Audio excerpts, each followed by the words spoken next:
Alfred from Rough Cut, and he was. Was Rough Cut already formed at that point? No, not at that time. No. Okay. We were looking for a name, and he says, "Well, I got a guitar player," and this guy's name was Bob DeLillis, and he was in Rat, because Dave was in Rat. Dave Alfred was. Bro, that's way back before the lineup. Before Rat, yeah. About what time was that? What year was that approximately?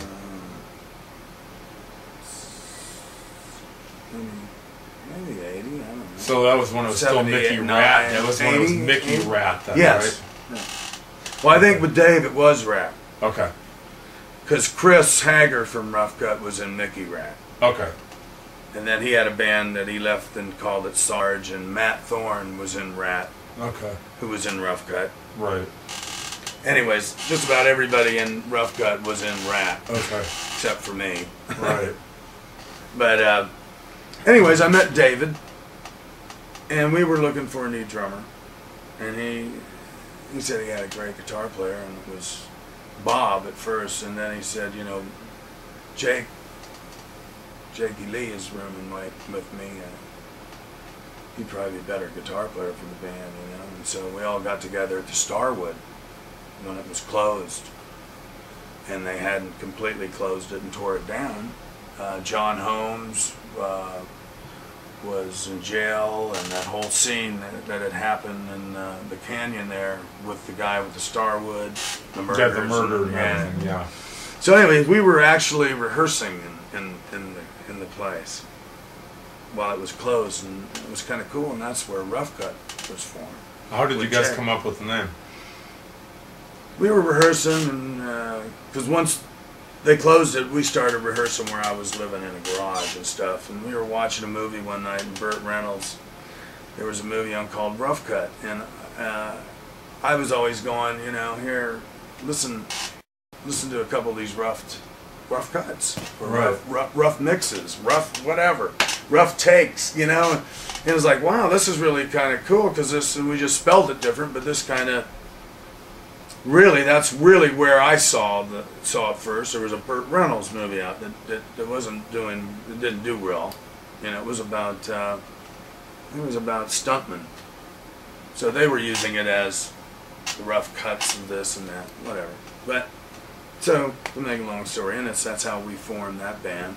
And then we went through personnel changes to where, because the first lineup... Did Jakey Lee take off to go to Ozzy? Is that how you lost him? He went, and Wendy Dio, who was managing Rough Cut at that time, we had went through all kinds of stages. Well, let me stop you there. How'd you get hooked up with Wendy Dio?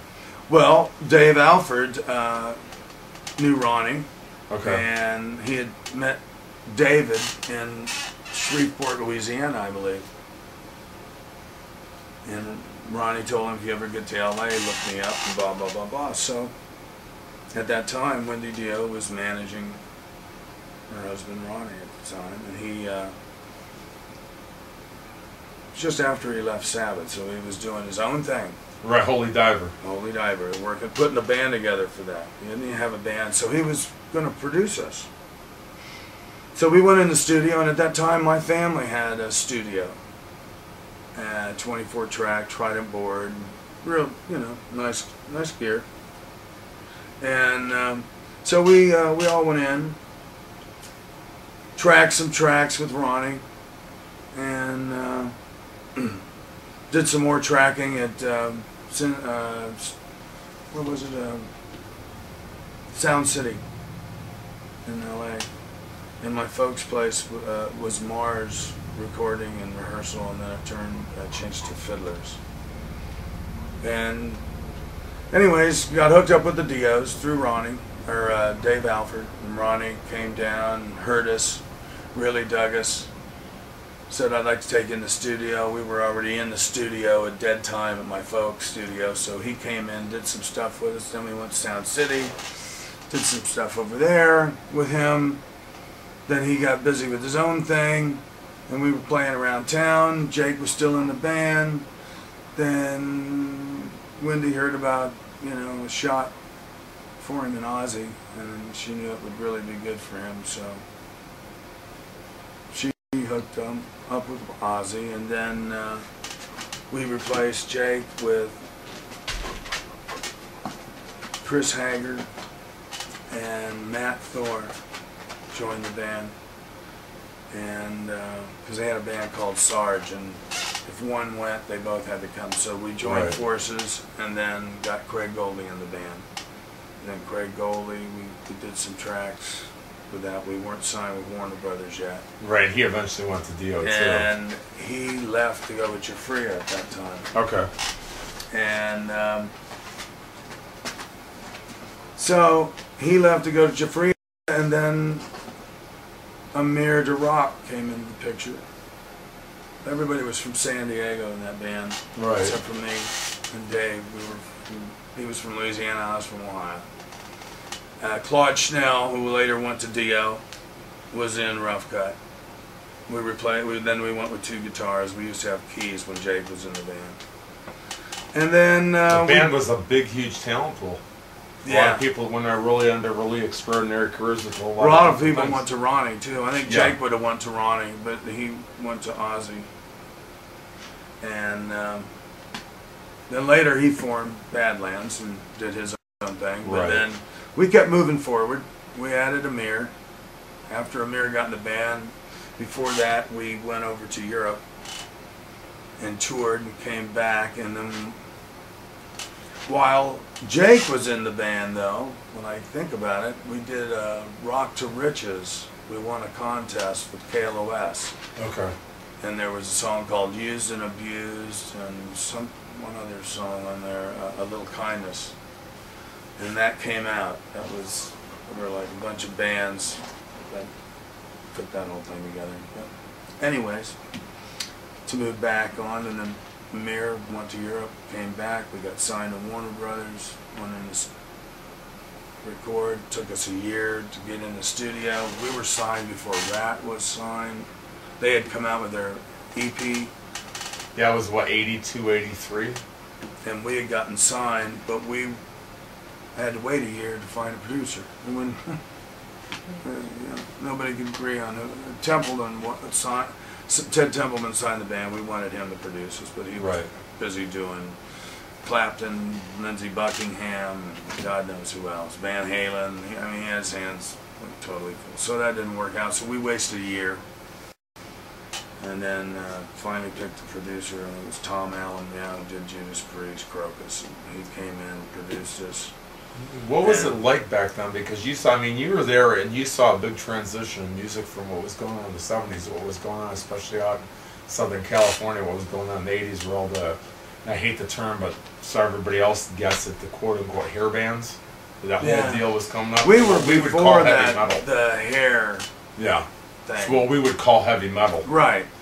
Then they called hair bands. We became hair bands when Poison started coming out, you know what I mean? And Brittany Fox, and you know, I mean, that's it got a little bit more lighter. It was a little harder edge earlier. Like Dokken and stuff like that back in the day. Except Crocus, you know, those bands. Queensryche when they first started, you know, all those people at that time. Quiet Riot at the same time. Quiet Riot, Rough Cut, Rat, Dokken, we all were reaching for the record deal.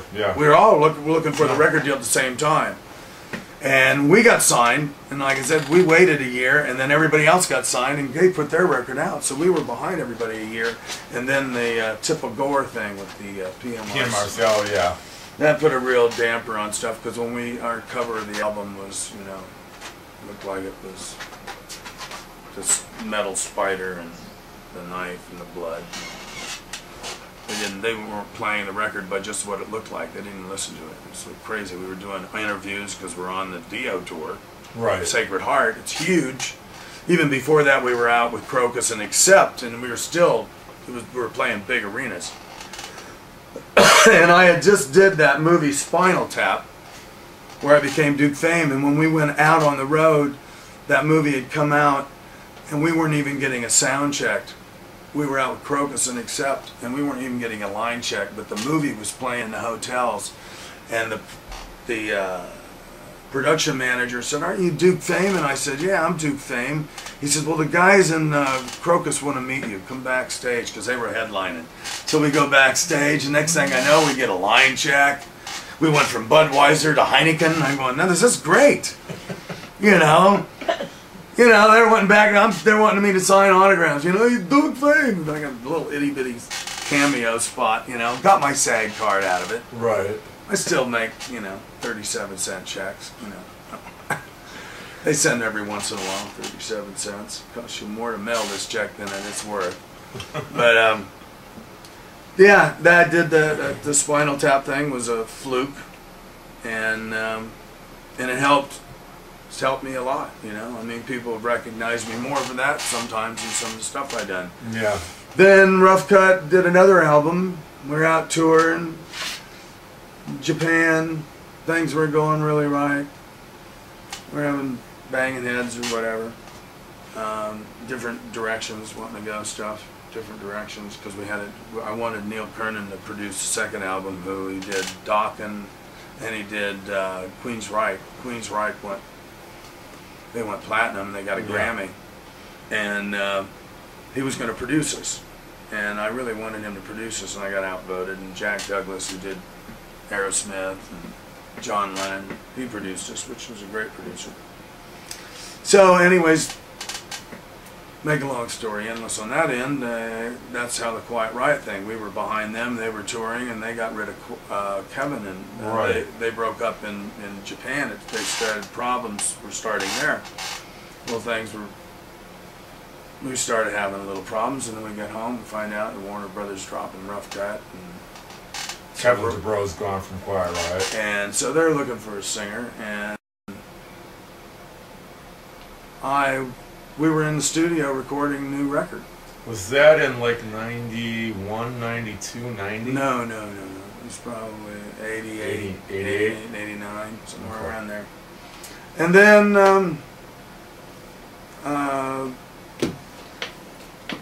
we were in the studio, and Wendy Dio thought it would be a good idea if I checked it out. You want to pause that for a second? I want to do something. Go. So, left Rough Cut in Japan, and those were the first two albums, the Rough Cut albums. Hold on, I'll zoom in on that. And I don't have the Quiet Riot cover album. I'm going to zoom in on this because I love the album work on this. That's awesome. Who had the idea for that? Oh, I don't remember. It was always a democratic thing in that band. Somebody have an idea and run with it, and got it. So left Rough Cut. Those were the first two albums. These were just released, and they're out there on by a company, WoundedBird.com. And then all of a sudden, Quiet Riot came into the picture. This wasn't the album cover. This is one of the albums that they released recently, with my tracks on it, with Kevin's tracks on it. And we did a record, did some touring. We're going to do another record, and Frankie was having some problems, family problems with his mother's health and stuff. So we didn't get into do another album, and we kind of went our own ways. And after that, I had started a band with Sean McNabb, who was in Quiet Riot with me, who later went into a band called Great White. But he also was in a band with me, Mitch Perry, and actually the drummer from Kingdom Come, who's now playing with the Scorpions, with his James Kodak. And we had a band called the Bad Boys, and we did some tracks together. And then that drummer ended up, when we went in to track,